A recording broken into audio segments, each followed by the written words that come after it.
এবার পৃথিবীর মোড়ল আমেরিকার প্রতিনিধি দলের সাথে ডাকসুর সৌজন্য সাক্ষাৎ। সাদিক কায়েমের বিশাল এক মাস্টার স্ট্রোক। দর্শক, পৃথিবীর সবচেয়ে ক্ষমতাধর রাষ্ট্র আমেরিকার কূটনৈতিকরা সাধারণত কাদের সাথে বসেন? রাষ্ট্রের প্রধান, মন্ত্রী অথবা বড় কোনো রাজনৈতিক দলের শীর্ষ নেতাদের সাথে, তাই তো? কিন্তু সেই পরাশক্তির প্রতিনিধিরা যখন সোজা ঢাকা বিশ্ববিদ্যালয়ের ডাকসু ভবনে এসে একজন ছাত্রনেতার সাথে সাক্ষাৎ করেন, তখন হিসেবটা পুরোপুরি বদলে যায়। প্রশ্ন হলো, ডাকসু ভিপি সাদিক কায়েম কিভাবে এই মাস্টার স্ট্রোক দিলেন? আর এই একটি বৈঠক দেশের ছাত্র রাজনীতি এবং আন্তর্জাতিক কূটনীতিতে ঠিক কী বার্তা দিচ্ছে?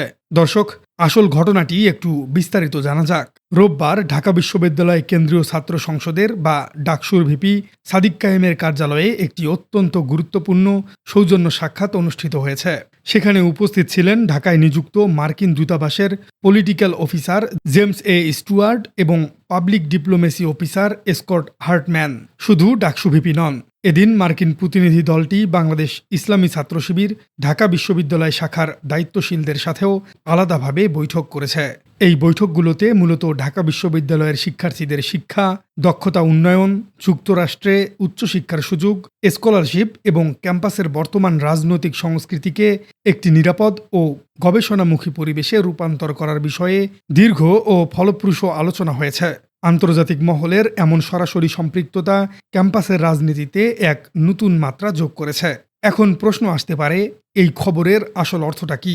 একজন বিশ্ববিদ্যালয় পর্যায়ের ছাত্র প্রতিনিধির সাথে পরাশক্তির এমন আনুষ্ঠানিক বৈঠকের তাৎপর্য আসলে কোথায়?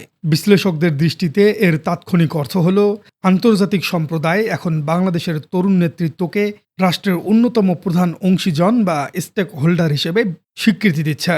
যেখানে মার্কিন কূটনৈতিকরা সাধারণত বড় বড় আমলা বা মন্ত্রীদের সাথে ডিল করেন, সেখানে ডাকসু ভিপির সাথে তার এই আলোচনা প্রমাণ করে যে রাজনীতিতে ক্ষমতার ভরকেন্দ্র পরিবর্তন হচ্ছে। সামাজিক ও রাজনৈতিক দিক থেকে এর অর্থ হল, পশ্চিমা বিশ্ব বুঝতে পেরেছে আগামী দিনের বাংলাদেশ পরিচালিত হবে এই তরুণদের হাত ধরেই। এ কারণেই বিশিষ্ট আইনজীবী শিশির মনির সম্প্রতি একটি কথা বলেছিলেন। তিনি বলেছিলেন, সাদিক কায়েমের মতো ক্যারিসমেটিক নেতৃত্ব প্রয়োজন। উনি এত কাজ কিভাবে একাই ম্যানেজ করেন? একজন ছাত্রনেতা হয়েও যেভাবে তিনি আন্তর্জাতিক কূটনৈতিকদের সাথে সমানে সমান কথা বলছেন, তা শিশির মনিরের এই বক্তব্যকেই যেন বাস্তবে প্রমাণ করে দিচ্ছে। এই ঘটনার পেছনের প্রেক্ষাপট বুঝতে হলে কূটনীতির একটি বিশেষ টার্ম বুঝতে হবে, যাকে বলা হয় পাবলিক ডিপ্লোমেসি বা সফট পাওয়ার ডিপ্লোমেসি। একটি রাষ্ট্র যখন অন্য রাষ্ট্রের শুধু সরকারের সাথে নয়, বরং সরাসরি সেখানকার সাধারণ মানুষ বা তরুণ প্রজন্মের সাথে সম্পর্ক তৈরি করে, তখন তাকে পাবলিক ডিপ্লোমেসি বলে।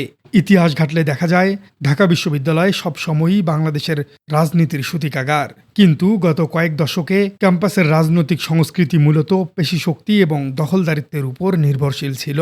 জুলাই বিপ্লবের পর সেই দৃশ্যপট পুরোপুরি বদলে গেছে।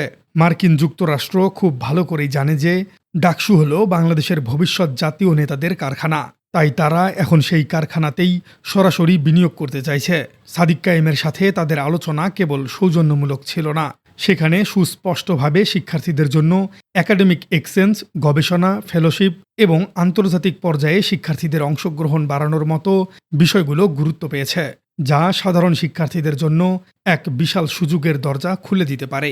তবে এখানেই বিষয়টির সবচেয়ে আকর্ষণীয় অংশটি শুরু হয়। প্রথমে মনে হতে পারে মার্কিন প্রতিনিধি দল হয়তো শুধু ডাকসুর আনুষ্ঠানিক কাঠামোর সাথেই কথা বলতে এসেছেন। কিন্তু ঘটনার মোড় ঘুরে যায় যখন দেখা যায় তারা ক্যাম্পাসের অন্য একটি ছাত্র সংগঠন অর্থাৎ বাংলাদেশ ইসলামী ছাত্র শিবির ঢাকা বিশ্ববিদ্যালয়ের সাথে অনানুষ্ঠানিক সাক্ষাৎ করেছেন।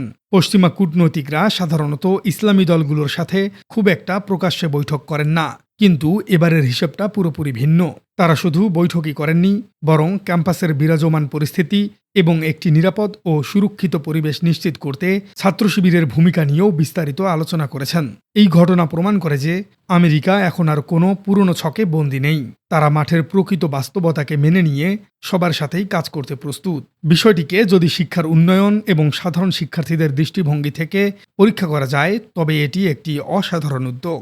ডাকসু ভিপি সাদিক কায়েম এই সুযোগটিকে অত্যন্ত দারুণভাবে কাজে লাগিয়েছেন। তিনি শুধু সৌজন্যমূলক ছবি তোলার জন্য বৈঠক করেননি, তিনি সরাসরি মার্কিন প্রতিনিধিদের কাছে ঢাকা বিশ্ববিদ্যালয়ের মেধাবী শিক্ষার্থীদের জন্য স্কলারশিপ ও আর্থিক সহায়তার সুযোগও জোরদার করার দাবি জানিয়েছেন।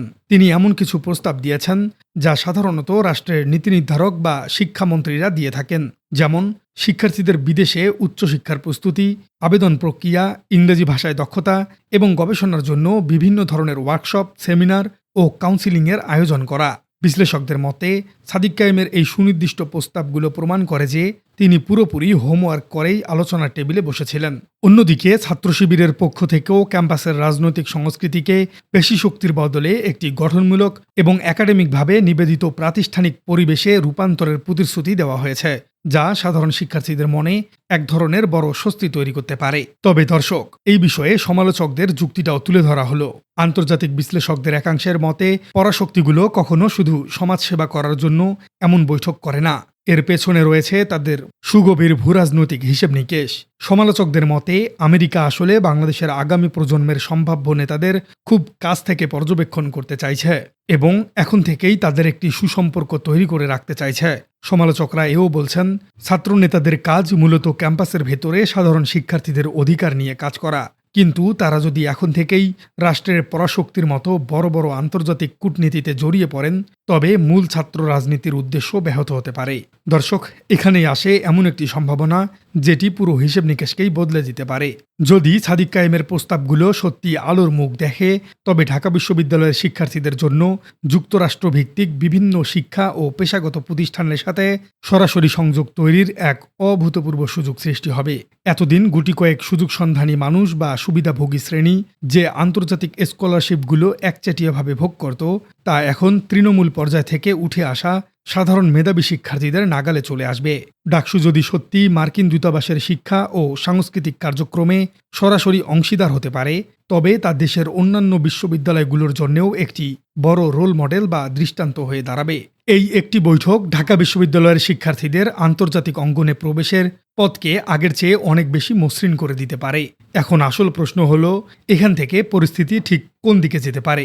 সামনের দিনগুলোতে তিনটি মূল সম্ভাবনা দেখা যেতে পারে। প্রথম সম্ভাবনা হলো, এই বৈঠকের পরে ঢাকা বিশ্ববিদ্যালয়ের শিক্ষার্থীদের জন্য খুব শীঘ্রই মার্কিন দূতাবাসের পক্ষ থেকে বিশেষ স্কলারশিপ কোটা, গবেষণা ফান্ডিং এবং এক্সচেঞ্জ প্রোগ্রামের নতুন ঘোষণা আসতে পারে।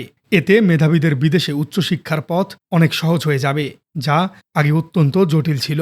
দ্বিতীয় সম্ভাবনা বা অন্য পরিস্থিতিতে এমনও হতে পারে যে ক্যাম্পাসের ছাত্র রাজনীতিতে একটি বিশাল গুণগত পরিবর্তন আসতে পারে। ছাত্র সংগঠনগুলো এখন আর পেশি শক্তি কিংবা স্লোগান দিয়ে নিজেদের শ্রেষ্ঠত্ব প্রমাণ না করে, বরং কে কত বেশি আন্তর্জাতিক সুযোগ সুবিধা সাধারণ শিক্ষার্থীদের জন্য আনতে পারে তার বুদ্ধিভিত্তিক প্রতিযোগিতায় নামবে। তৃতীয় এবং সবচেয়ে বড় অপ্রত্যাশিত আউটকাম হতে পারে, আন্তর্জাতিক সম্প্রদায় এখন থেকে বাংলাদেশের অভ্যন্তরীণ নীতি নির্ধারকদের ক্ষেত্রে শুধুমাত্র সরকারের দিকেই তাকিয়ে থাকবে না। তারা সরকারের পাশাপাশি ডাকসু বা তরুণ সমাজের প্রতিনিধি দলকেও একটি সমান্তরাল শক্তি হিসেবে বিবেচনা করে আলোচনা চালিয়ে যেতে পারে। সবকিছু মিলিয়ে ঘটনাটিকে শুধু একটি রাজনৈতিক সৌজন্য সাক্ষাৎ কিংবা ছবি তোলার আনুষ্ঠানিকতা হিসেবে দেখলে সবচেয়ে গুরুত্বপূর্ণ অংশটি বাদ পড়ে যাবে। এখানে আসলে কি ঘটেছে? একজন বিশ্ববিদ্যালয়ের ভিপি যেভাবে পরাশক্তির কূটনৈতিকদের সাথে বসে নিজের দেশের শিক্ষার্থীদের অধিকার ও সুযোগ আদায়ের জন্য দর কষাকষি করেছেন, তা সত্যিই এক ধরনের মাস্টার স্ট্রোক। এটি প্রমাণ করে যে যোগ্য নেতৃত্ব থাকলে যে কোনো জায়গাতেই নিজেদের অবস্থান শক্তভাবে তুলে ধরা সম্ভব।